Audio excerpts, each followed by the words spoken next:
Assalamualaikum warahmatullahi wabarakatuh. Assalamualaikum warahmatullahi. Innal hamdalillah nahmaduhu wa nasta'inuhu wa nastahdihi wa nastaghfiruh wa nu'minu bihi wa natawakkalu alayhi wa na'udzu billahi min syururi anfusina wa min sayyiati a'malina. Man yahdihillahu fala mudilla lahu wa man yudlil fala hadiya lahu. Wa nashhadu an la ilaha illallah wahdahu la syarika lahu wa nashhadu anna sayyidana Muhammadan abduhu wa rasuluh. Allahumma salli wa sallim wa barik ala Muhammadin wa ala alihi wa ashabihi wa man da'a bi da'watihi wa man istanna bi sunnatihi ila yaumiddin, amma ba'd.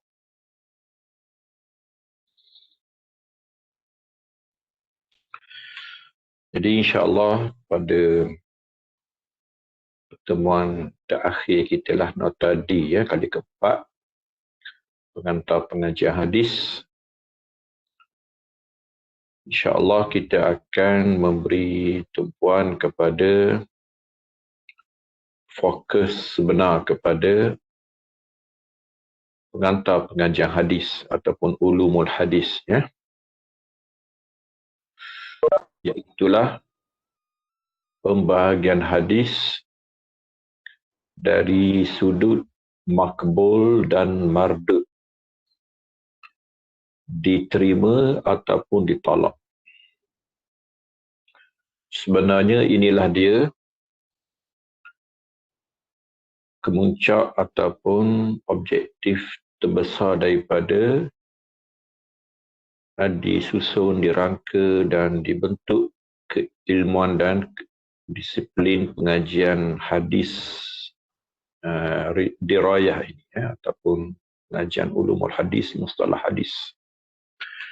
Tujuan utamanya ialah untuk kita akhirnya at-tamyiz bainal maqbuli wal mardudi minal hadis, iaitulah kita dapat pisah dan dapat bezakan manakah hadis yang diterima, manakah hadis yang ditolak. Jadi kita dalam nota D pertemuan keempat yang terakhir, tetapi sebenarnya kita baru ketuk pintu, kita baru masuk kepada perbahasan sebenar, iaitulah adakah hadis ini kita nak terima ataupun nak ditolak, apakah neraca, apakah pertimbangan yang digunakan. Maka di sinilah keistimewaan pencapaian umat Muhammad SAW di dalam memelihara pesaka Nabi mereka Muhammad SAW, sesuatu yang tidak pernah dijaga dan dipelihara mana-mana pesaka Nabi-Nabi yang terdahulu. Iaitulah akhirnya berlaku kepada hadis-hadis Nabi ini janji Tuhan kepada Quran, dan dia juga difahami bahawa dijanjikan kepada hadis, iaitulah inna nahnu nazzalna dzikra wa inna lahu lahafizun. Kamilah yang menurunkan ingatan ini dan kami jugalah yang menjaganya, memeliharanya. Maka tersimpan dan terpelihara dalam dua karung. Satunya karung yang dinamakan al-hadisul maqbulah, hadis-hadis yang diterima. Satu lagi ialah al-hadisul mardudah, hadis-hadis yang dibuang. Kita akan tengok nanti dalam kumpulan makbul ada kategori-kategorinya, ada darajat, ada anak-anak tangganya. Dan dalam kumpulan mardud yang ditolak pun ada darakat, ada tangga-tangga turunnya. Itu penting. Terutamanya jika hadis itu diterima, kadang-kadang di antara yang diterima ini ada pula sedikit perbahasan mengenai kefahamannya. Maka di sana ada tarjih, ada pemilihan tapisan yang kedua dalam kumpulan makbul. Dia akan dipilih mana yang lebih tinggi darjatnya berbanding dengan yang lebih rendah darjatnya walaupun dalam kumpulan yang sama, iaitulah makbul. Maka dalam kumpulan makbul, kita akan bertemu dengan dua kategori besar. Yang pertamanya dinamakan sebagai al-hadithus sahih. Hadis sahih. Ya. Yang kedua, apa yang dinamakan sebagai al-hadithul hasan. Ya, hadis hasan. Sahih, nanti kita akan tengok, dia ada terbahagi dua pun. Iaitulah as-sahihu li zatihi, sahih dengan sendirinya. Dan yang kedua ialah as-sahihu li ghairihi, yang sahih kerana bantuan yang lain. Jadi al-hasan pun ada dua nanti, al-hasan li zatihi, al-hasan li ghairihi. Ya. Kemudian dalam kumpulan mardud. Dalam kumpulan mardud, kita akan mula daripada tahap paling bawah. Yang paling teruk sekali, hadis, bahkan dia dah terkeluar daripada hadis sebenarnya, dia bukan lagi hadis, iaitulah al-hadithul mawdu', hadis yang direka, hadis yang dibohong dan tipu lalu dinasabkan kepada Nabi SAW secara jahat. Dan lain daripada itu ialah hadis dhaif. Jadi ada hadis dhaif dan hadis mawdu'. Dhaif inilah yang banyak sangat cabangannya, ya. Jadi walaupun nampak taklah banyak sangat istilah, tetapi sebenarnya inilah yang mengambil ruang yang paling besar dalam ilmu hadis. Jadi pengajiannya berhajat kepada masa yang panjang sebenarnya. Sebab dia bukan sahaja pengajian teori dan konsep, dia lebih kepada pengajian praktis atau tatbiq disebutnya, aplikasi, ya. Di situlah kita akan menghabiskan umur, ya, untuk mengaplikasikan hadis-hadis yang terlalu banyak untuk dinilai dan diasing-asingkan, lalu dikategorikan kepada kategori yang disebut ini. Ya. Jadi ini yang bakal kita kongsi dalam pengajian hadis pengantar tadi, ya, pembahagian hadis tajuk dia. Jadi hadis diasingkan kepada makbul dan mardud. Ya. Makbul maknanya yang diterima. Mardud maksudnya yang ditolak. Diterima dengan neraca-neracanya lah, dengan pertimbangannya, dengan standard yang telah ditetapkan hasil daripada kajian, pengamatan, penelitian. Maka di sinilah kita akan melihat bahawa etika, dia panggil kewartawanan hadis, ya, etika kewartawanan hadis, penapisan berita, yang sehingga hari ini tidak ada tandingan, ya, tidak ada tandingan. Ini orang panggil mazaya ummati Muhammadin SAW, ciri istimewa umat Muhammad SAW yang tidak dapat ditandingi. Hatta etika-etika pemberitaan dan kewartawanan hari ini pun jauh untuk ditandingi berbanding dengan cara penapisan hadis yang terlalu teliti, ya. Jika tidak mencapai standard ini, maka hadis itu orang panggil mardud, dibuang, ditolak. Ya. Ada yang ditolak, dibuang ke tong sampah terus, bangkai. Ada yang masih lagi disimpan, ya, kerana boleh digunakan dalam keadaan-keadaan tertentu. Dipanggil hadis beramal dengan hadis-hadis dhaif, dengan syarat-syaratnya yang ketat. Maka hadis terbagi kepada dua besar, makbul dan mardud. Ya. Makbul, yang kita sebut tadi, ya, makbul kita ada sahih. Nombor 1, kita ada hasan. Nombor 2. Sahih, kita ada sahih li zatihi, sahih li ghairihi. Sahih li zatihi, sahih li ghairihi. Sahih kerana dia sendiri sahih. Sahih li ghairihi, sahih kerana bantuan orang lain. Dia tak cukup sahih, tapi dibantu oleh hadis yang sebenarnya belum sahih ataupun hasan. Sebenarnya kita akan tengok nanti tarifnya. Kemudian dia dinaikkan pangkat menjadi sahih. Tapi sahih itu orang panggil sahih li ghairihi. Kita ulum hadis ni mungkin kita jarang terdedah. Kalau fiqh, ada fiqh macam ni. Contohnya halal ataupun haram. Haram li zatihi, haram li ghairihi. Haram kerana dirinya haram. Ada yang dirinya tak haram, tapi dia jadi haram kerana sebab faktor yang lain.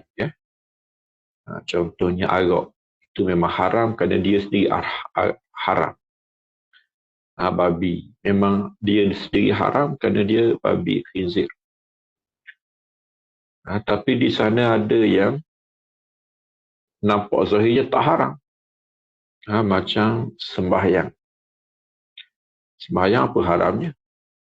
Tapi ada sembahyang yang haram. Haram kerana sembahyang kerana faktor lain. Contohnya sembahyang dengan pakaian curi.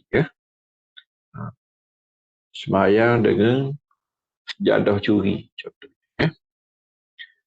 Sembahyang dengan air curi. Berwuduk dengan air curi. Jadi sembahyang tak haram. Tapi haramnya kerana pakaiannya yang dicuri. Sembahyang sah. Tapi hukumnya haram. Menutup aurat dengan jalan yang haram. Macam orang pergi haji juga. Ada pergi haji haram. Dia dapat infak, dapat belanja daripada sumber yang haram. Imam Ahmad kata, siapa yang datang haji, man hajja bimalin fihi sihtun, fala hajja wa innama hajjatil ba'iru. Orang yang pergi haji tapi dapat bekalan yang haram. Bukan dia yang haji. Unta je haji. Unta yang dia tunggang itu. Orang panggil haji unta. Dia sendiri tak haji. Kerana datang dengan harta yang haram.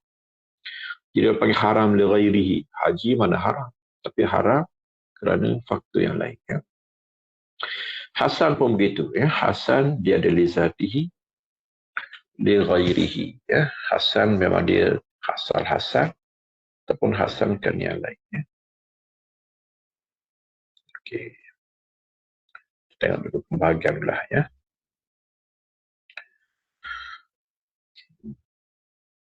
Secara umum dulu kita sebut. Sahih li zatihi ialah sahih yang menghimpunkan 5 syarat. Nanti kita akan tengok 5 syarat.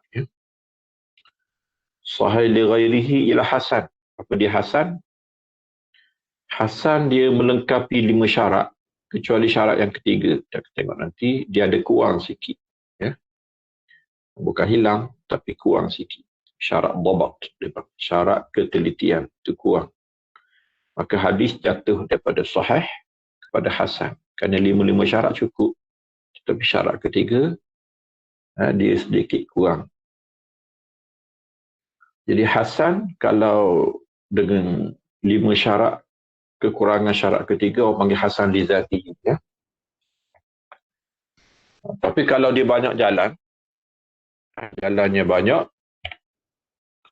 maka dia naik pangkat. Dia naik pangkat jadi sahih li ghairi. Sahih li ghairi.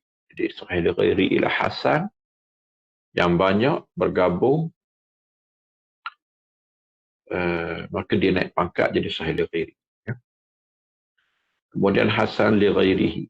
Hasan li ghairihi kita akan tengok nanti, dia berasal daripada hadis dhaif yang tidak terlalu teruk dengan syarat-syarat yang ditetapkan oleh ulama. Bila dia banyak jalan, jalan lain, menyokong di antara satu sama lain, semuanya dhaif yang tidak terlalu teruk, maka dia keluar daripada kumpulan mardud, dia masuk dalam kumpulan makbul, kelas paling bawah, iaitu hasan di ghairihi. Ya. Kemudian dalam kumpulan mardud, ya, mardud kita ada dua, ya. Dipanggil ad-dhaif. Ad-dhaif ni walaupun seketul, ada satu nama, tetapi inilah yang memakan masa yang panjang dalam pengajian hadis. Ya. Dhaif ialah tidak cukup syarat hasan. Nak kata tak cukup syarat sahih, hasan pun tak cukup syarat sahih. Jadi orang kata yang tak cukup syarat hasan, iaitulah yang tidak memenuhi standard 5. Ya. Sama ada semua sekali, ataupun salah satu, ataupun lebih. Ya. Dhaif inilah yang banyak sangat cabang. Ya. Kita akan tengok nanti cabang-cabang dhaif. Ya. Kemudian ada yang dah terkeluar daripada dhaif. Daripada dhaif pun terkeluar. Ini dhaif yang paling teruk, bahkan dia bukan lagi hadis, bukan lagi dhaif. Apa beza di antara hadis dhaif dengan maudhu'? Maudhu' ialah yang direka. Ya. Dua hadis ni berbeza, jangan disamakan. Kalau orang kata hadis ni dhaif, itu ada pertimbangan lagi. Tapi kalau kata hadis ni maudhu', ni berat. Ya. Ini memang terkeluar daripada hadis. Ya. Secara umumnya beza maudhu' dengan dhaif ni. Dhaif masih lagi boleh ditulis hadis. Masih lagi boleh dihafaz, boleh dipelihara. Ya. Kadang-kadang boleh guna lagi. Ialah macam kereta-kereta dhaif. Ya. Apa nama, spare part boleh ambil lagi, orang kata. Tapi ada yang memang dhaif, memang dah terkeluar buruk sangat dah. Ya. Nak jual besi buruk pun dah boleh. Waktu orang panggil maudhu', dibuang.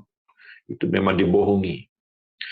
Hadis dhaif bolehkah diriwayatkan? Jawabnya, boleh diriwayatkan. Bahkan boleh diamalkan lagi. Boleh diamalkan. Dengan syarat-syarat. Ya. Tapi hadis maudhu' haram riwayat. Ya. Riwayat bukan cerita boleh tak boleh, tapi haram. Bahkan dosa besar, termasuk dalam amaran Nabi SAW, man kadzaba alayya muta'ammidan falyatabawa maq'adahu minan nar. Sesiapa yang berbohong kepadaku dengan sengaja, maka hendaklah dia mempersiapkan tempat duduknya di neraka. Ini orang panggil hadis maudhu', hadis yang direka. Riwayatnya adalah haram dan termasuk dalam dosa besar. Bahkan ada satu peringkat mereka dibunuh, ya, kerana bukan sahaja mereka hadis, tetapi sebenarnya telah terlibat dengan unsur-unsur zandaqah, iaitu memusuhi Islam daripada dalam. Mereka golongan pengkhianat kepada kerajaan Islam, kepada umat Islam, kepada keilmuan Islam. Mereka sengaja merosakkan hadis untuk merosakkan sumber Islam. Ya. Sumber Islam iaitulah Quran ataupun hadis. Dan hadis pula sangat berperanan kepada Quran, maka dirosakkan Quran, dirosakkan hadis, juga dirosakkan Al-Quran. Dan merosakkan, kita menghodohkan wajah Nabi kita SAW. Dan merosakkan agama keseluruhan. Ya. Maka ini satu hukuman yang berat ulama. Khulafa ataupun khalifah-khalifah Islam terdahulu di zaman Bani Umayyah, di zaman Bani Abbas, pernah menghukum bunuh mereka yang terlibat dengan pemalsuan hadis. Ya. Dan sejarah mereka panjang. Ya. Okey, ini yang paling patut kita tak faham. Ya. 5 inilah sebenarnya A, B, C, D, E. Ya. 5 inilah sebenarnya yang jika difahami, kita boleh faham semua sekali. Bukan saja kita faham hadis sahih, kita juga akan faham hadis hasan, kita juga akan faham hadis dhaif, dan kita akan faham hadis maudhu'. Ya. Anak kunci dia pada 5 penapisan ini. Okey, hadis sahih melengkapi kelima-lima, memenuhi lima-lima standard ini. Yang orang panggil kilang hadis, kilang penapisan hadis. Jadi yang pertamanya bersambung sanad. Hadis dalam takrif yang kita sebut di awal pertemuan dahulu, dia terdiri daripada sanad dan matan, sanad dan matan. Kalau sanad saja tanpa matan, orang tak panggil hadis. Kalau matan saja tanpa sanad pun orang tak panggil hadis. Kecuali orang kemudian ni lain ceritalah. Kitab-kitab kemudian ni semuanya dipotong sanad. Tetapi di hujung tu dia akan beritahu riwayat Bukhari. Kalau nak tahu sanad boleh tengok Sahih Bukhari. Riwayat Muslim, maknanya kalau nak tahu sanad boleh tengok Sahih Muslim. Itu teknikal penulisan sajalah. Tapi kalau hadis daripada awal tak ada sanad, itu daripada awal lagi tidak dikaji. Orang akan pelik. Orang dulu kalau riwayat hadis tanpa sanad, dia kata, hal irtaqaita sathan biduni sulami. Macam mana kau naik ke atap tanpa tangga? Tak mungkin seorang dia panjat ke atap tanpa tangga. Jadi terus kepada Nabi SAW tanpa sanad. Itu memang tidak diterima. Terputus pun kita tak terima. Kita nak bersambung. Bersambung sanad. Sanad itu mestilah bersambung. Bahasa Arab dia kata ittisalus sanadi. Sanad bersambung. Ta'rif hadis sahih ialah mattasala sanaduhu. Yang sanadnya bersambung. Apa dia bersambung? Apa maksud hadis bersambung sanad, Apa maksud hadis bersambung sanad? Hadis bersambung sanad maksudnya di antara perawi dengan perawi, di antara guru dan murid, di semua peringkat mestilah bertemu. Tak cukup bertemu, mestilah orang kata sezaman, setempat, ada pertemuan. Kemudian mesti dengar hadis. Mesti dengar hadis. Kalau bertemu minum air saja tak jadi. Bertemu berbuah saja tak jadi. Kena baca hadis. Dan hadis tu. Maka bersambunglah sanad. Macam mana nak tahu sanad bersambung hari ini? Orang dulu tak apalah kisah perjalanan mereka dan pengamalan mereka. Hari ini macam mana kita nak tahu sanad bersambung? Ada rujukan-rujukan dia. Ilmu bersambung sanad ini diuruskan oleh satu ilmu Islam hari ini. Namanya ilmu rijal. Ilmu tentang perawi-perawi hadis. Okey. Kita tak nak masuk panjanglah tentang ilmu ini. Tapi nak beri contoh satu kitab ilmu rijal. Iaitulah dalam kategori pembukuan hadis yang paling utama sebagaimana yang kita sebut di awal pertemuan lagi, iaitulah Al-Kutubus Sittah dia panggil. Kitab yang 5 kitab yang 6. Sahih Bukhari, Sahih Muslim, Sunan Abu Daud, Sunan An-Nasai, Sunan At-Tirmizi dan Sunan Ibnu Majah. Ini 6 kitab utama. Okay. Ada seorang alim namanya Al-Imamul Mizzi. Ini imam dalam mazhab kita Syafi'i. Anak murid kepada Ibnu Katsir, juga Ibnu Asy-Syafi'i. Dia tulis satu kitab tajuknya Tahzibul Kamal. Tahzibul Kamal. Tahzibul Kamal ni pun kitab kedua dah. Kitab pertama ialah Al-Kamal, karangan Al-Maqdisi. Dan disambung oleh Tahzibul Kamal. Lebih kurang 60 jilid lebih. Itu ilmu rijal. Ilmu rijal dalam pertemuan lepas. Yang ketiga kita dah cakap tentang ilmu rijal. Ilmu rijal inilah yang menyumbang kepada pengetahuan tentang bersambungnya sanad. dalam ilmu rijal, contoh dalam kitab Tahzibul Kamal, dia akan perkenalkan perawi bila lahir, bila mati, keadaannya, bila dia mula belajar. Tetapi yang paling penting sekali ialah senarai guru dan senarai murid. Dia panggil haddatsa wa sami'an ataupun haddatsa'an. Dia baca hadis daripada siapa. Maka Al-Imam Mizi akan bawa satu senarai panjang. Semua guru-guru dia. Orang panggil ala sabilis istiqsa'. Dia akan cuba bawa semua sekali. Ya.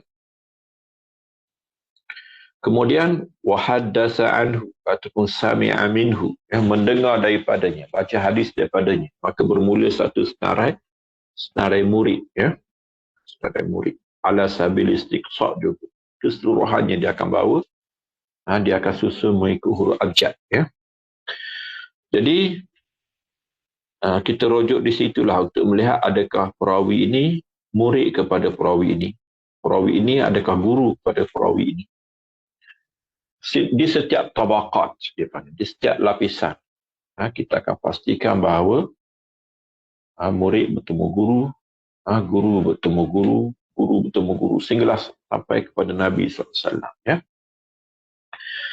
Kalau bersambung sanad, maka hadis itu belum sahih lagi, tetapi telah memenuhi satu daripada syarat hadis sahih.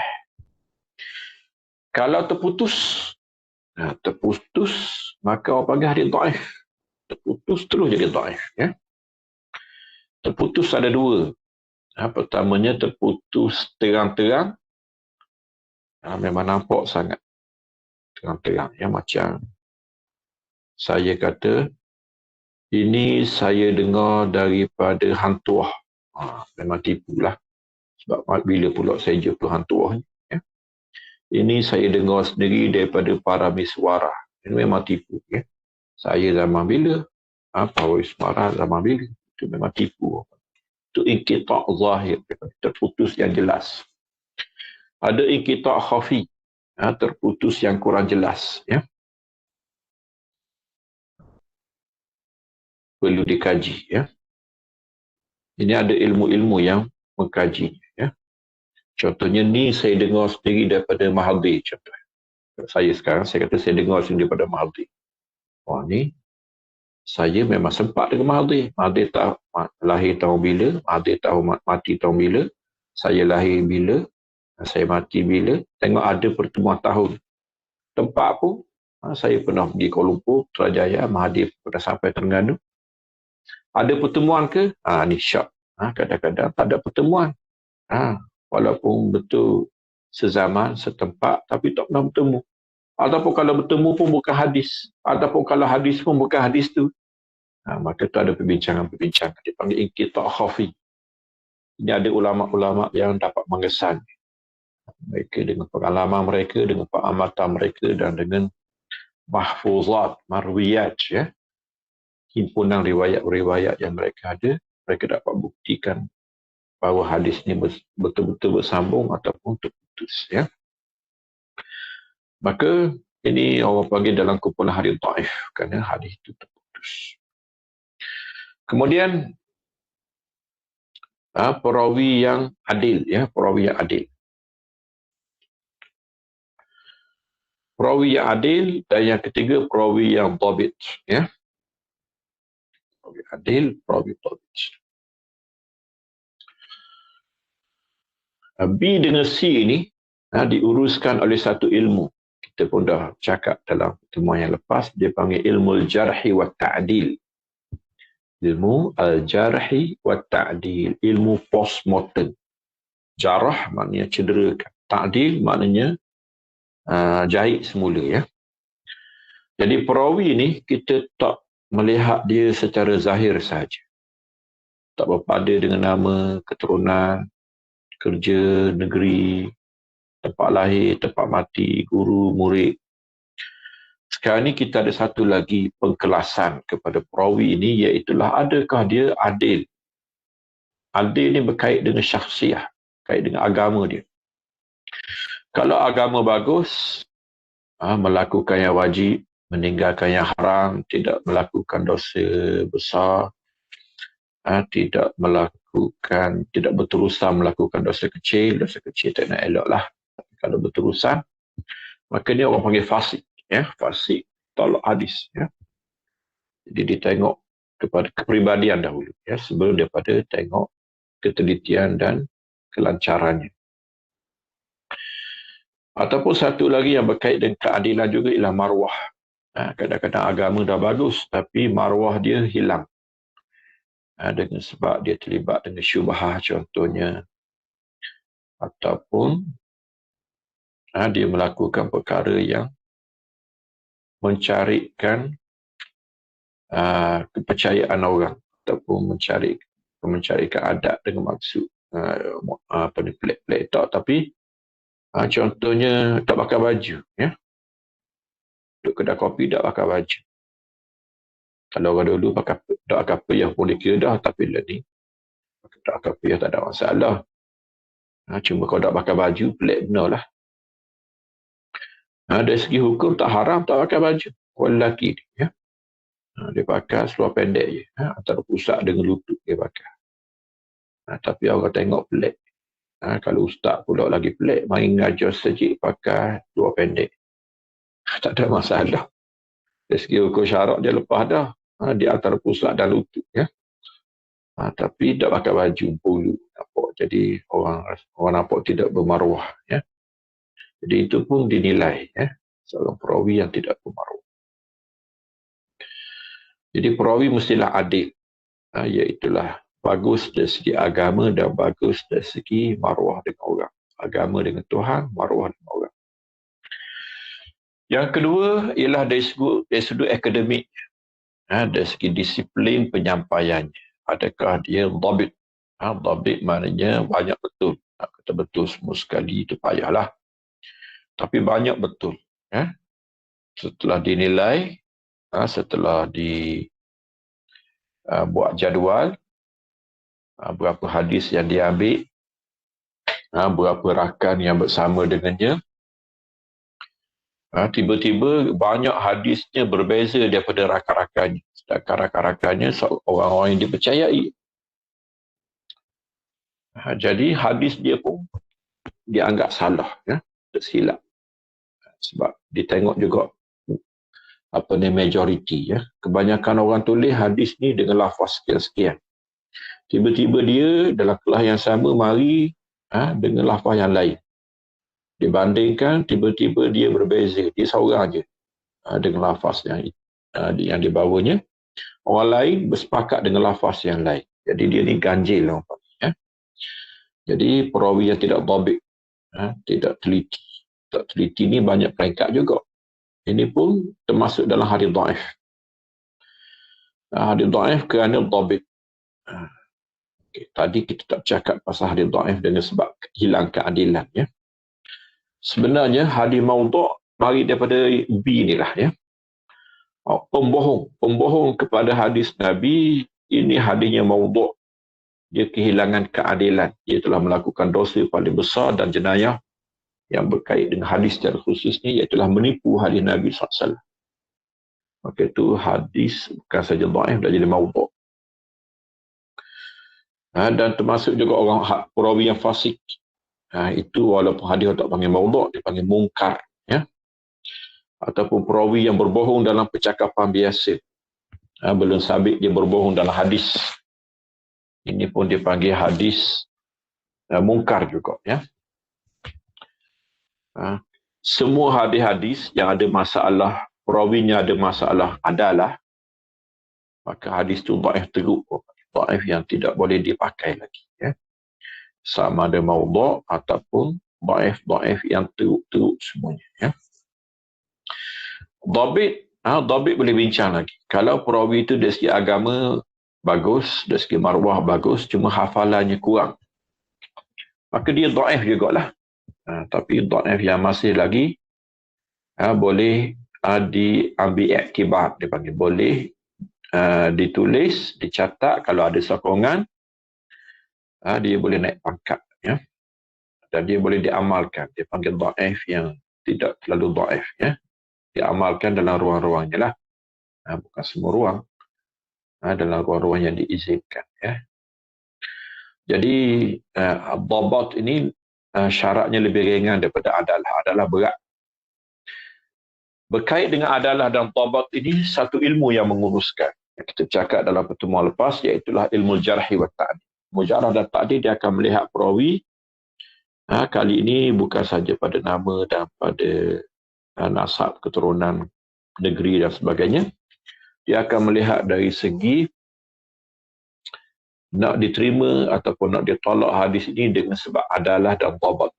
Ya. Jadi perawi diterima ataupun ditolak berdasarkan dua karakter inilah. Iaitulah adalah berkait dengan agama dan maruah dan juga dhabat berkait dengan hafalan. Ya. Dhabat ni pun panjang kisah sebenarnya. Kalau kita nak perincikan lagi. Dhabat ada dua. Pertamanya dia panggil dhabtu sadrin. Yang kedua dia panggil dhabtu kitabin. Ya. Hafalan dada dan hafalan kitab. Ya. Dua-dua diterima. Bukan saja hafalan kitab diterima, hafalan dada pun diterima. Ya. Ada setengah-setengah perawi tak ada kitab. Tapi dadanya adalah hafalan-hafalannya. Dia boleh baca di mana saja. Dia boleh riwayatkan bila-bila masa. Kadang-kadang hafalan ni sejak daripada mengaji lagi. Masa belajar pun tak ada kitab. Kita pernah ada kitab. Masa belajar dan masa mengajar. Masa belajar pun dia sekali dengar je. Dia sekali dengar dia ingat. Ada orang macam tu lah. Zaman dulu itulah. Sahabat Nabi SAW kebanyakannya demikian. Sekali dengar mereka ingat. Ya. Dan mereka boleh riwayatkan dengan teliti. Ya. Dia selepas daripada itu pun ada. Ya. Imam Bukhari antaranya. Imam Syafi'i kita antaranya. Ya. Ini golongan-golongan yang kuat hafalan. Ya. Kebanyakan ulama dahulu demikian. Dia hafalan dada. Kemudian hafalan kitab. Hafalan dada dijaga dengan muzakarah. Kena sebut selalu supaya tidak lupa. Hafalan kitab ataupun penjagaan kitab melalui penulisan dijaga dengan muqabalah. Kena bandingkan dengan kitab tok guru. Ataupun tok guru kena tengok balik kitab yang ditulis itu betul ke tak betul. Disemak.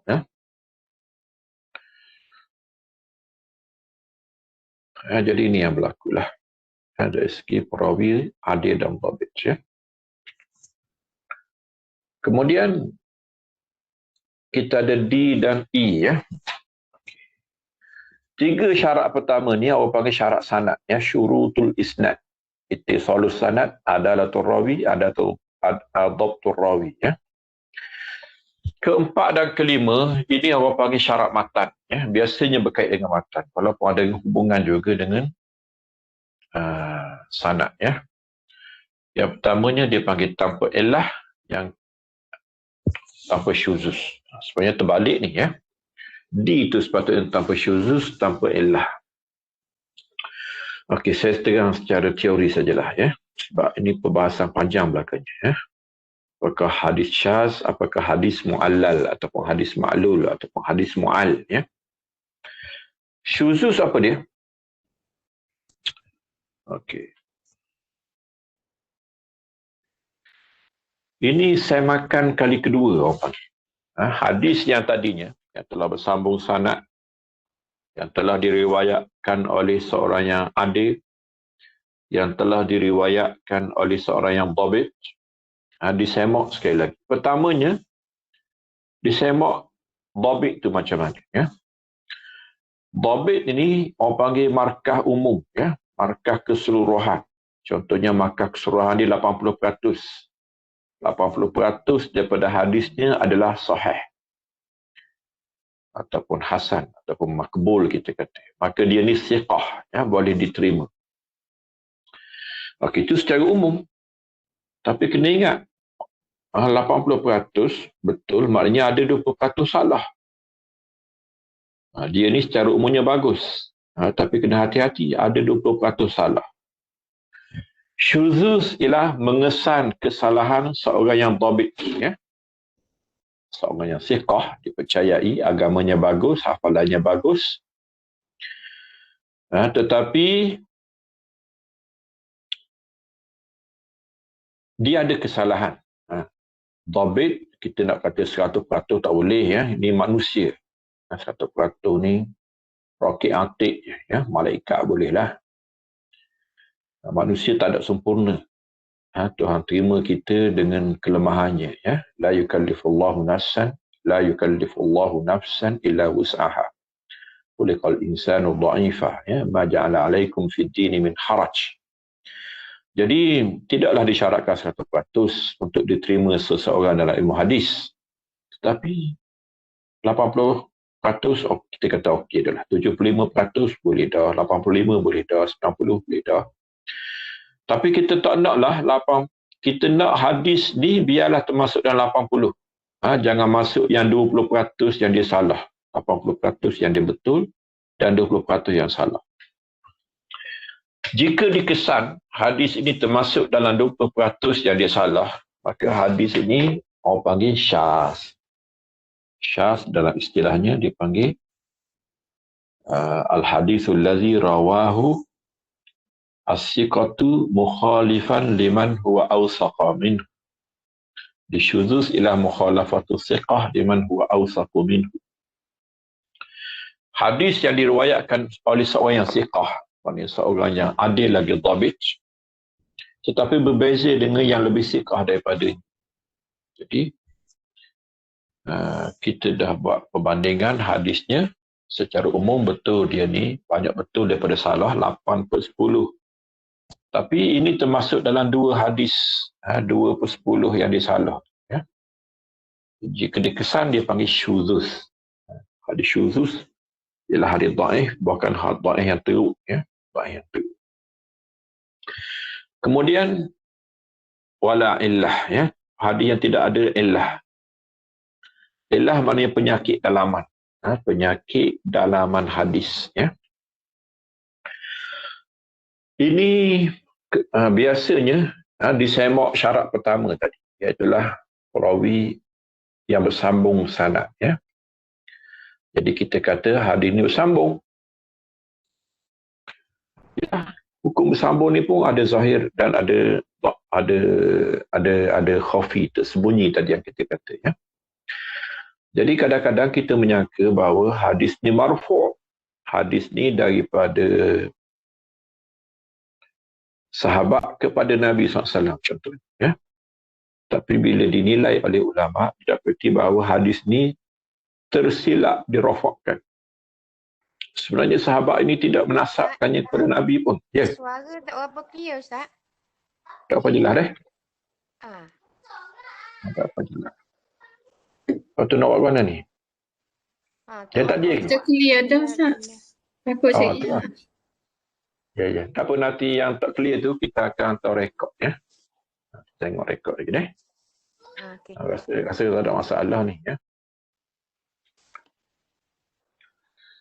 Okey. Hadis kita kata illah tadi, ya. Penyakit dalaman. Jadi kadang-kadang dilihat bahawa hadis ini bersambung molek, daripada pengarang sampailah kepada Nabi SAW. Hadis yang yang comel dah ni, yang nampak comel ni, akhir sekali akan ditunjuk kepada pakar, ya. Pakar ni dia panggil ulama ul ilal, ulama-ulama yang mengendali penyakit-penyakit dalaman, ya. Okay, contohnya ialah kalau kita buat perbandingan mudah lah, walaupun mungkin tak sama, ya. Contohnya saya rasa tak sedap, perut tak sedap. Contohnya lama dah 2-3 minggu dah rasa dah mulah perut, ya. Pergi klinik awam ni, biasa-biasa ni, klinik kerajaan ke klinik swasta tepi jalan ni, semua doktor kata awak sihat. Tak payah marilah, memang sihat. Tak ada masalah pun, ya. Kerana kita berjumpa dengan doktor-doktor am, ya. Tapi kita tak rasa tak sedap. Kita sendiri, tuang tubuh rasa tak sedap. Akhirnya kita pergi jumpa pakar usus, ya. Ataupun doktor am ni rujuk kita kepada pakar usus. Bila pergi jumpa doktor pakar usus, Allah, dia terkejut. Dia kata, apa lewat sangat? Mari, dia kata, ya. Doktor tadi kata kita sihat. Boleh ke pakai usus? Dia kata tak ada awak benda dah, tunggu matilah mu. Dia kata kalau operate pun kemungkinan besar tidak berjaya. Tengok tu beza di antara dua penilaian. Dr. Am kata kita sihat, ambil darah molek, jantung molek, nadi molek, tapi boleh ke doktor pakar, kita sakit perut, kata-kata usus, dia kata lewat sangat tau, sakit parah. Jadi hadis ni daripada dinilai sahih tadi, cukup 3 syarat dah, ataupun bersambung sanad, perawi adil, perawi dhabit, semua sekali daripada awal sampai ke hujung. Tiba-tiba dibuktikan bahawa ada penyakit. Hadis ni yang nampak kita kata bersambung daripada awal sampai ke Nabi. Rupanya hadis ni berhenti setakat sahabat sahaja.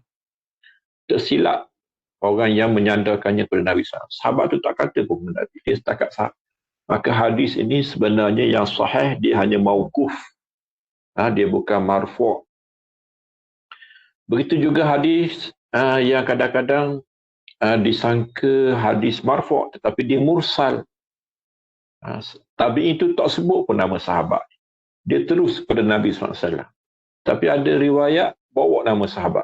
Dimasukkan di celah tu nama sahabat. Dan tak pelik sebab tabi'in itu memang bertemu dengan sahabat tu. Takkan dia bertemu dengan Nabi. Tapi riwayat yang betul, hadis ni sebenarnya tidak disebut nama sahabat. Maka dia dhaif, daripada kumpulan marfu' kepada kumpulan mursal. Daripada sahabat terus, daripada tabi'in terus kepada Nabi SAW. Dan demikianlah hadis-hadis yang banyak yang disangka bersambung tetapi sebenarnya tidak bersambung.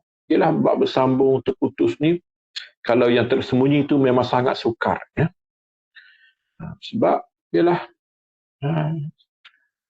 yang boleh mengesan apa ni, adakah dengar betul hadis ini ataupun dengar hadis lain, itu bukan kerja yang mudah. Tetapi alhamdulillah umat Muhammad SAW dipersiapkan semuanya. Memang terbukti bahawa mereka yang dapat mengesan kesalahan-kesalahan dalaman ini, mereka sangat berwibawa dan mereka ada pembuktian-pembuktiannya untuk mencacatkan hadis yang zahirnya dilihat sahih. Okey.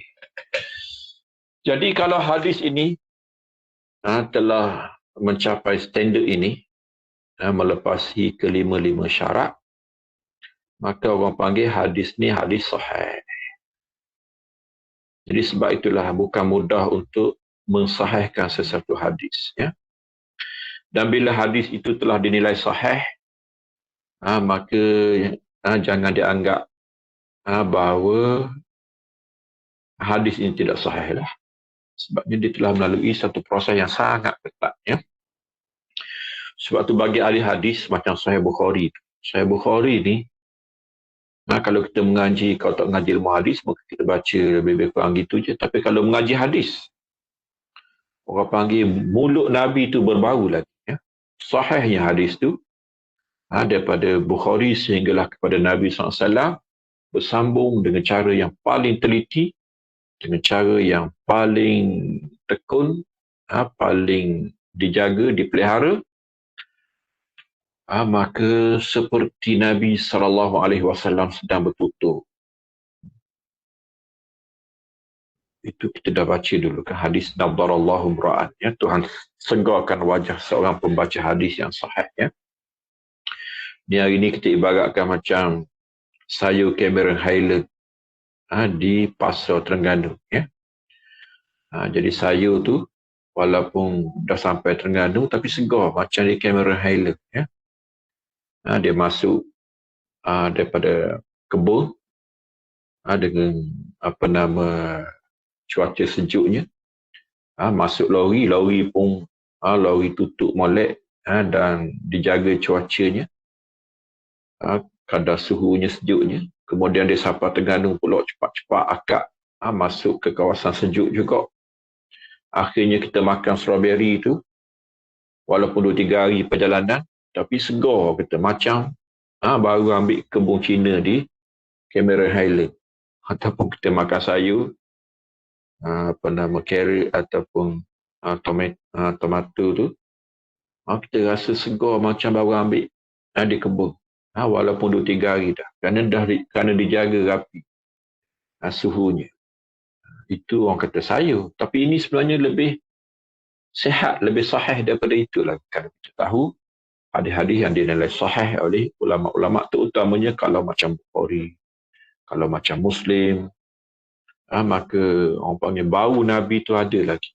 Walaupun telah lama berpisah jarak di antara Bukhari dengan Nabi SAW. Okey, jadi inilah 5 syarat yang paling penting untuk kita ketahui. Kalau kita faham 5 syarat ni, hak lain mudah. Hak lain mudah, ya. Hasan apa dia? Tengok, Hasan sama dengan sahih kecuali C. Perawinya kurang tabik. Bukan tidak tabik, itu kurang tabik. Maksudnya kalau hadis sahih, kita kata 80 sehingga 100%. Yang ni kita kata 70 hingga 80. 70%, 75%, 78%. Daripada hadisnya betul, maka dia dianggap hadis hasan. Ya. Perawinya perawi hadis hasan. Ya. Yang lain sama. Sebab apa dia dimasukkan dalam kumpulan makbul? Sebabnya dia tanpa syuzus. Syuzus ialah kesalahan seorang yang dhabit. Jadi, walaupun dia 70%, tapi kita buktikan bahawa hadis ni memang termasuk dalam 70% yang dia betul. Bukan 30% yang dia salah. Kerana telah melalui tapisan syuzuz. Syuzuz ialah hadis ini sekali lagi dibanding dengan rakan-rakannya yang meriwayatkan dalam kelas yang sama. Ya. Itu secara ringkasnya. Ataupun secara gambaran yang orang kata basic sangat. Ya. Sahih li ghairihi apa dia? Sahih li ghairihi ialah hadis hasan. Hasan li zatihi tadi. Hasan asal. Hasan original. Tapi ada jalur sanad yang lain yang berbelang. Maka semuanya hasan li zatihi belaka. Maka sokong menyokong membawa kepada naik pangkat kepada sahih li ghairihi. Ya. Hasan li ghairihi kita akan tengok nanti dhaif. Hadis dhaif yang ringan. Dhaif ada 2 jenis. Dhaif ringan, dhaif berat.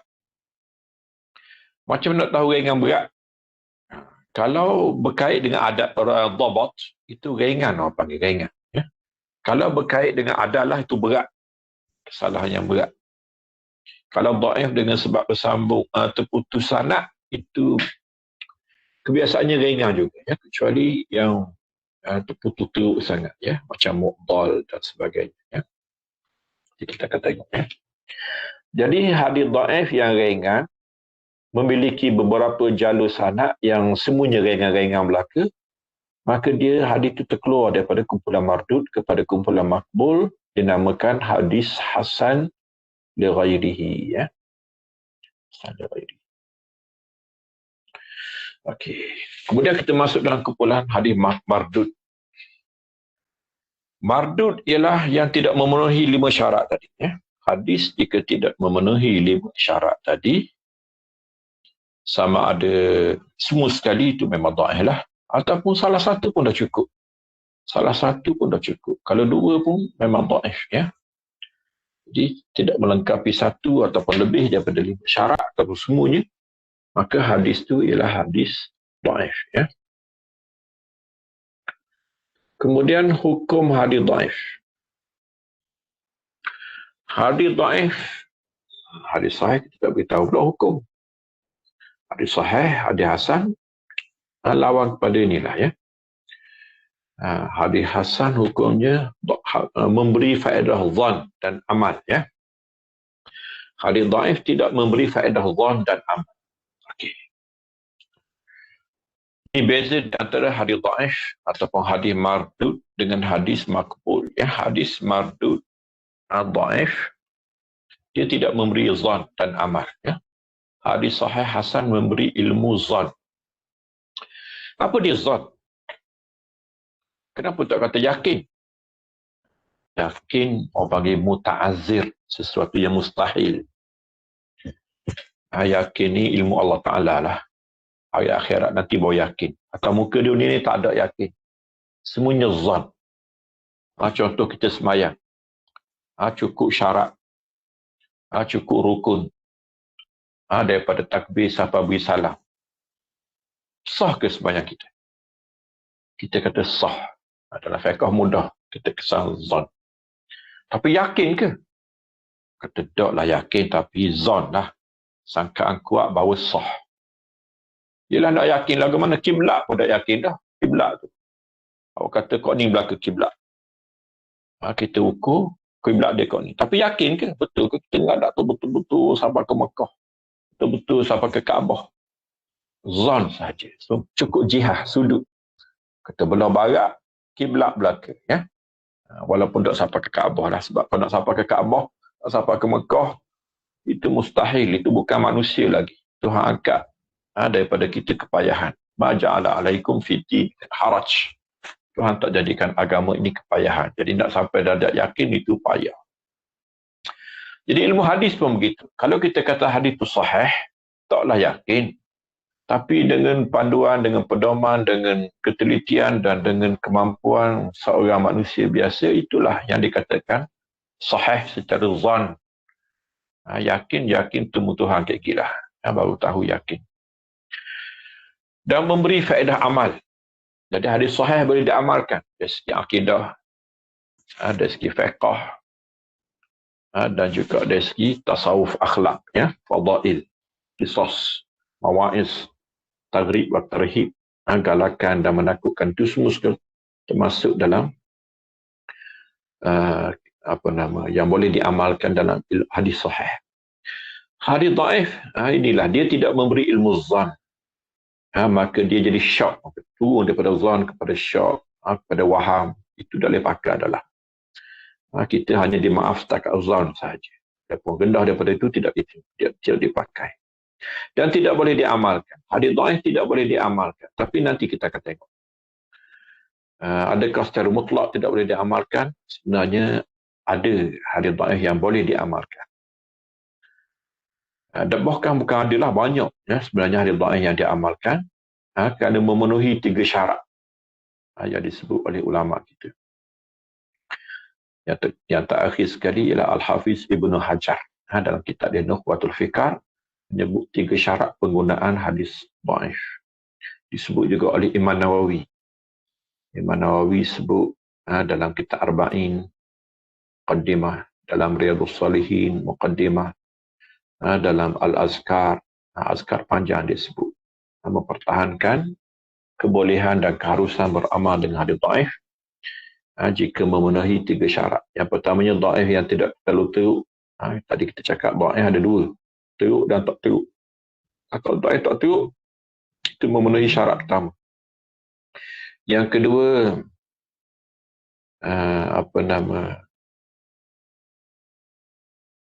hadis ini mestilah dalam kumpulan yang telah ada amalannya, ya. Maksudnya hadis ini amalan yang amalan itu mestilah amalan yang bukan baru, orang kata bukan baru. Benda yang dah ada dalam hadis-hadis yang sahih. Dalam Quran, dalam maqasidus syariah, dalam hukum syariat secara umumnya. Contohnya berkait dengan sembahyang. Sembahyang sunat tak ada masalah.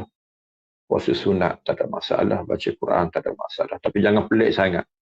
Contohnya kelebihan panjat pokok. Tak pelik lah. Kelebihan duduk bawah pokok. Ataupun pelik juga. Kelebihan berdiri di tengah panas. Waktu tak ada syariat yang boleh menyokongnya. Dia adalah dhaif. Mendatangkan perkara baru pula. Dan yang ketiga, apabila kita beramal, kita berniat ihtiyat. Berhati-hati dan berjaga-jaga, berwaspada sahaja. Kita tidaklah menasabkan kepada Nabi secara jazam ataupun secara pasti. Kita hanya menasabkan kepada Nabi secara kemungkinan, ihtiyat. Dan ketiga-tiga ini hanyalah dalam ruang fadailul a'mal. Tidak akidah, tidak hukum hakam. Dia hanya dalam fadailul a'mal, kelebihan-kelebihan amalan ataupun berkait dengan mawaiz, nasihat ataupun kisah, cerita-cerita, ataupun disebut juga ialah targhib wa tarhib, galakan buat baik dan amaran daripada buat jahat. Hadis dhaif secara umumnya tidak boleh buat dalil, terutamanya akidah dan fiqh. Tidak boleh disebut tanpa diiringi dengan penjelasannya. Boleh riwayat, tapi kena beritahu hadis dhaif. Ataupun riwayat dengan sirah dengan gambaran bahawa di situ ada masalah. Diriwayatkan, dikatakan. Jangan kata Nabi berkata dengan bersungguh lagu itu. Sedangkan hadis itu dhaif. Jadi boleh diriwayatkan. Ya. Okey. Ni yang kita beritahu tadi. Hadis dhaif dalam ruang bukan akidah dan bukan ruang hukum fiqh. Iaitulah targhib dan tarhib dan juga fadailul a'mal. Maka kita ada dhaif ringan, ada asal dalam hadis sahih dalam Quran lagilah, diriwayatkan dan diamalkan dengan ihtiyat, berhati-hati. Ini hadis dhaif, jangan hadis maudhu'. Hadis maudhu' lain, hadis maudhu' dah terkeluar daripada hadis dhaif, hukum meriwayatkannya adalah haram, sama ada perekanya ataupun yang meriwayatkan, kedua-duanya telah melakukan dosa besar. Faktor hadis dhaif, tengok mudah je. Faktor dia kembali kepada 5 syarat tadi. Sanad terputus. Sanad terputus ialah kehilangan syarat pertama, sanad bersambung. Yang kedua, kelemahan perawi. Dipanggil at-ta'nu fi rawi, perawi yang dituduh, dicela. Kelemahan ada 2, iaitulah syarat kedua dan ketiga. Kelemahan berkait dengan adalah, agama dan maruah, dan kelemahan berkait dengan tabat, hafalan. Kemudian syuzuz dan illah itu termasuk dalam perbincangan ni lah. Syuzuz berkait dengan tabat, illah kebanyakannya berkait dengan sanad terputus, terputus secara senyap ataupun tersembunyi. Okey, dhaif ada 2, terputus nyata, terputus tersembunyi. Kita baca je lah, kita takkan mendalami sangatlah. Terputus kita ada tengok 4. Mursal, terputus zahir, nampak sangat terputus. Terputus zahir. Terputus zahir ni kalau sakit kita nampak luka, luka sikit ke luka barak, tapi nampaklah kita tak doktor pun tahu sakit, berdarah, memang tercedera. Kemudian maka dia ada 3, dia ada 4, maaf. Terang secara umum kita tak, dalam buku ada terang. Mursal, mu'dal, mu'allaq, munqati'. Mursal apa dia? Mursal ialah yang terputus pada hujung sanad sebelum Nabi SAW. Maksudnya tabi'in terus kepada Nabi SAW. Dia tidak menyebut nama sahabat. Tabi'in, contohnya Al-Hasan Al-Basri. Dia gurunya semua sahabat. Tapi dia acap kali meriwayatkan macam sahabat. Maknanya sahabat tak menyebut nama guru. Walaupun kadang-kadang banyak hadis diambil sesama sahabat. Tapi itu tak ada masalah. Sahabat tak ada masalah. Tapi kalau tabi'in yang tidak menyebut sahabat, itu bermasalah. Kerana tabi'in memang tidak bertemu Nabi SAW. Maka ini bermasalah. Tapi masalah ini ringan. Kebanyakan hadis mursal akhirnya sahih sebenarnya. Nantilah kita akan tengok perbincangan. Hadis mursal ialah hadis dhaif yang paling ringan sekali. Hadis mursal lah yang banyak jadi hasan li ghairihi. Apabila bergabung dengan mursal-mursal yang lain. Kemudian mu'dal. Mu'dal ialah yang terputus 2 ataupun lebih. Mu'dal berat. Sebabnya yang terputusnya 2 orang ataupun lebih. Dalam bersanad. Kemudian mu'allaq. Mu'allaq ialah, mu'allaq ni sebenarnya sengaja. Tapi dia masukkan jugalah sengaja.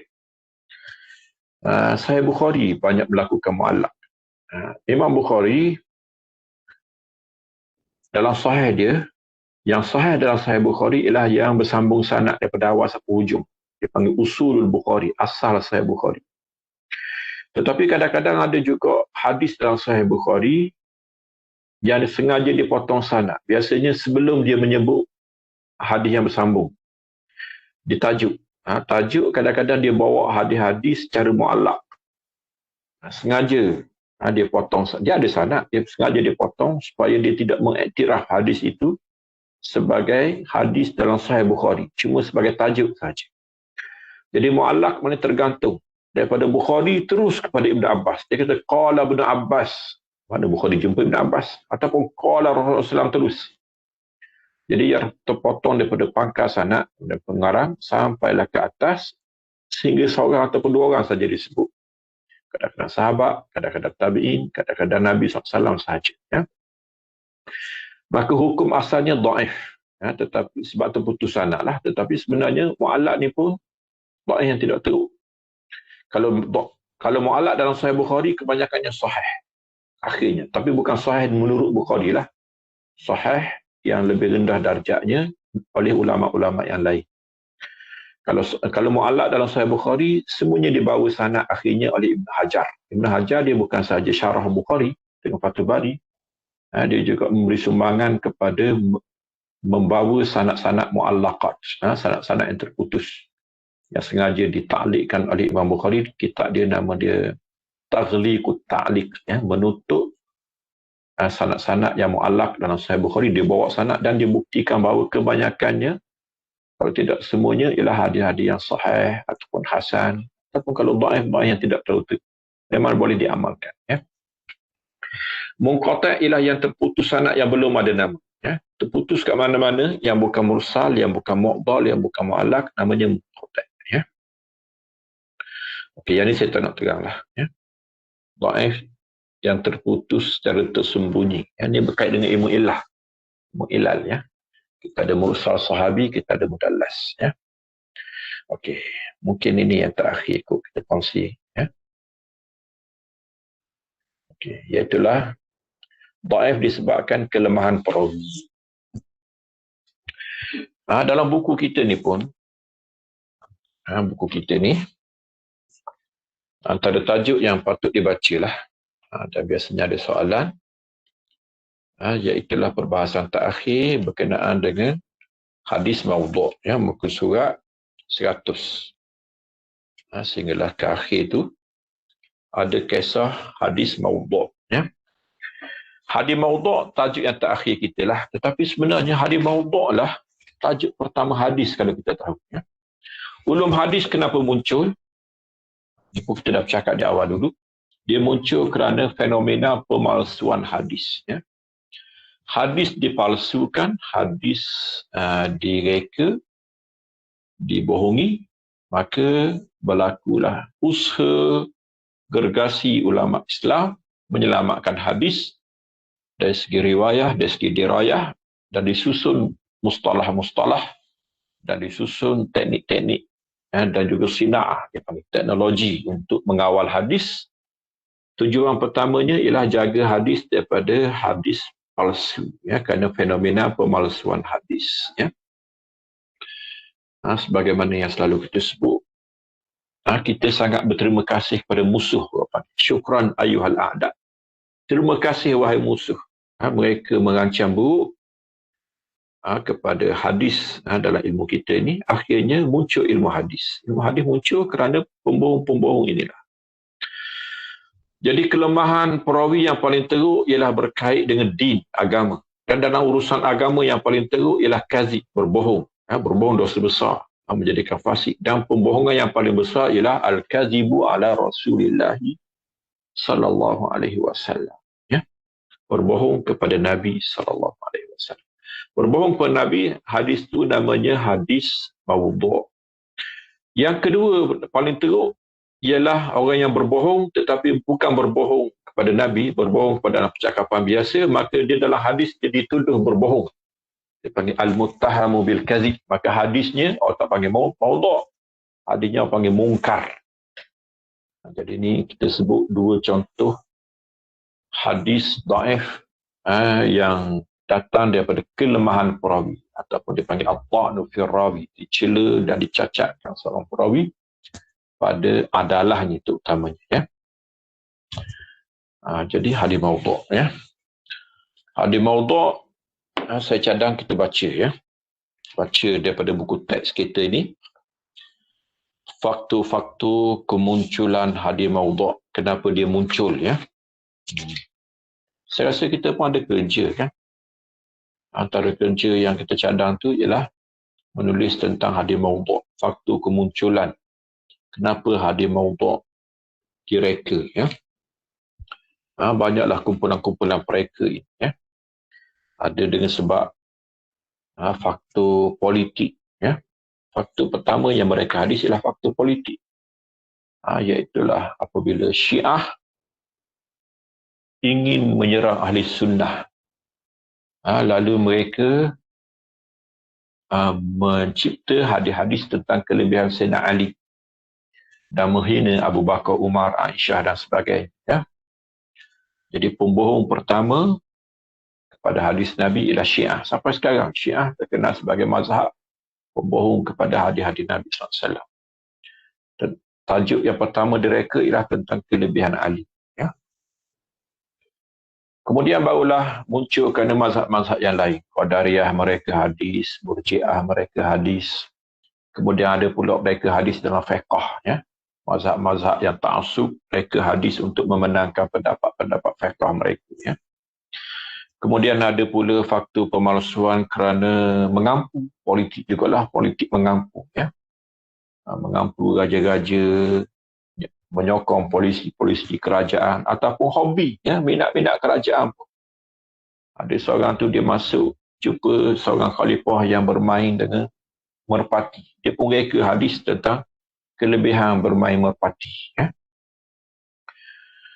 Ada juga bagi tujuan dunia perniagaan untuk bagi laris barang dia. Nak bagi laris barang dia, dia reka hadis. Man akala bazinjan bari'a min kulli sa'. Siapa yang makan terung, selamat daripada segala penyakit. Kita ingat, selamat sungguh rupanya dia nak jual terung. Ya? Dia reka hadis. Demikian juga kerana pekerjaan. Ada yang menghina pekerjaan orang. Ada persatuan ibu bapa dan guru. Dia nak marah ke guru, dia reka hadis. Dia kata, syiraru ummati mu'allimus sibyan. Mu'allimus sibyan syiraru ummati. Seburuk-buruk umat aku ialah guru budak-budak. Ya, tak ada rahmat, tak ada belah kasih, kerja pukul orang je. Dia nak marah anak dia kena pukul, dia reka hadis tentang kejahatan guru-guru. Ya.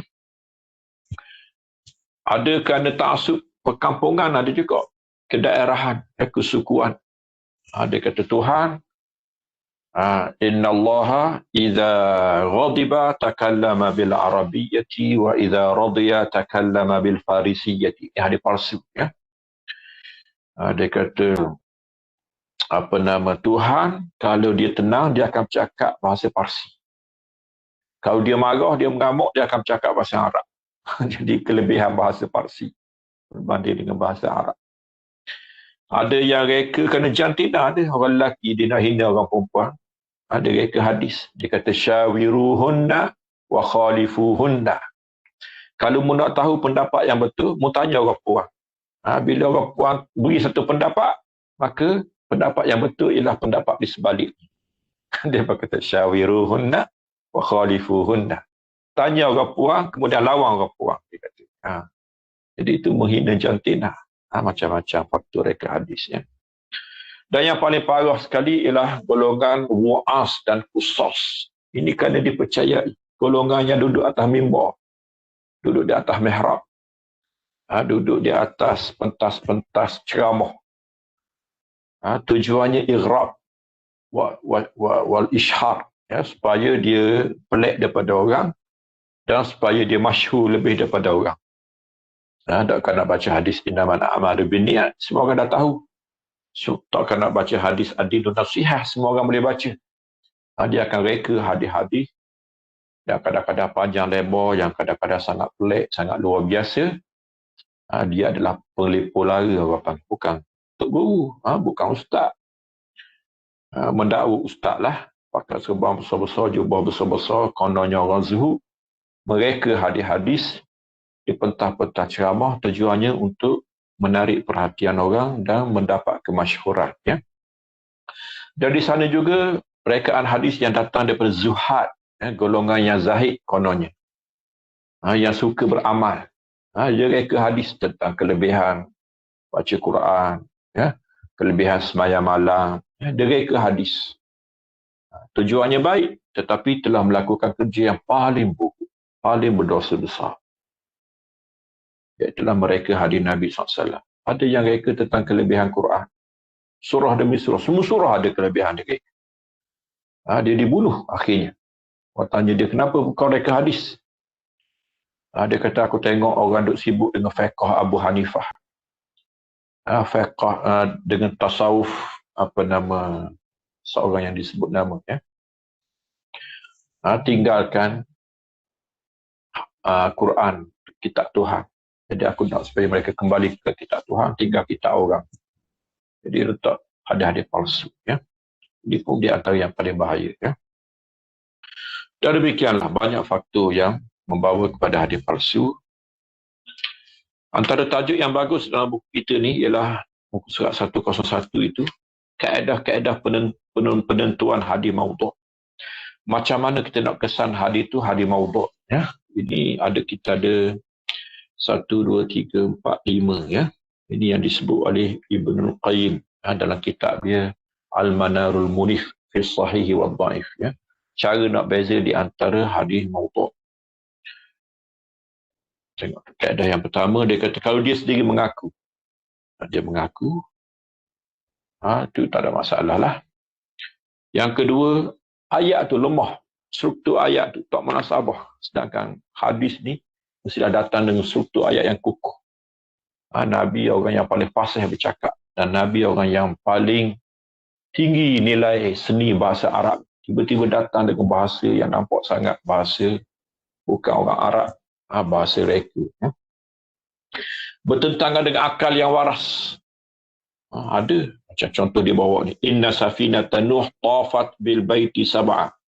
Di kapal Nabi Nuh tu, masa dia belayar, dia pergi Mekah. Kemudian sampai ke Kaabah, dia tawaf 70 singa kapal tu. Dan dia semayang lagi di belakang makam Ibrahim. Ada hadis lagu tu ni bertentangan dengan akal yang waras. Contohnya bumi duduk di tanduk saw, tanduk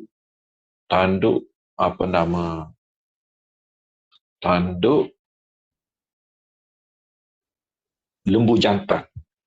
Bumi duduk di hujung tanduk lembu jantan. Kononnya hadis. Ini pun bohong. Hadis yang mengandungi seksaan amat berat bagi kelakuan yang sangat kecil. Kelakuan tu kecil je, salah besar sangat. Orang Melayu kita banyak hadis lagu ni.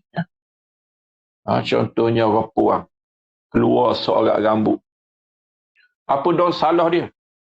Salah ialah terkeluar, bukan sengaja pun kadang-kadang. Salah keluar seorak rambut. Tapi kawan tu baca hadis, gelegok. Duduk akan diazab oleh Allah Ta'ala 40 tahun dalam neraka. Tak munasabah. Bahkan tak salah pun bukan dia nampak. Orang pun tak perasan. Dia muta'azir yang dimaafkan syarat. Terkeluar sorak rambut. Nak lagi mana? Terutama zaman dulu pula. Tudung tu kemah molek.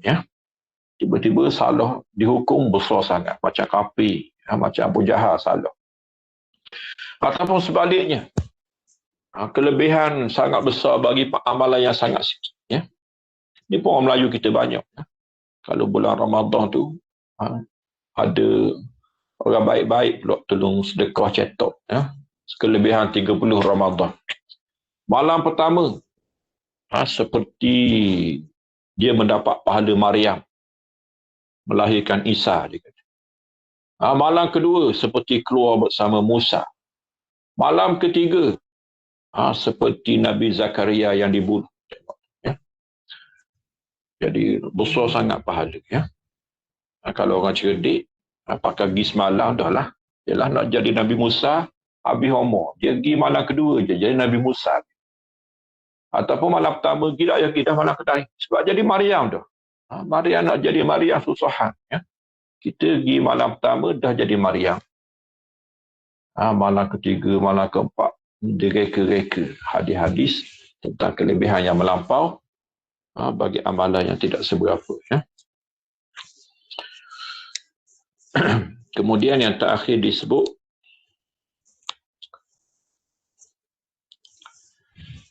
jika pencipta hadis berkenaan terkenal sebagai seorang pendusta, dia sendiri itu memang pendusta hadis. Hukum kazab, pembohong, dajjal dia.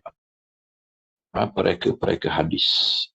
Itu tajuk yang terakhir. Habis dah kita 103. selesai buku kita ni, ya. Jadi saya cadang memang kita kena baca juga teks kita ni, selain daripada slide yang kita paparkan, ya.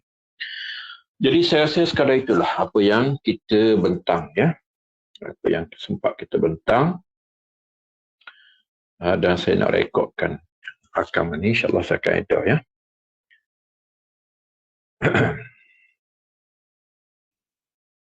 Lepas ni ikutlah, kalau kita nak bincang sikit tak ada masalah.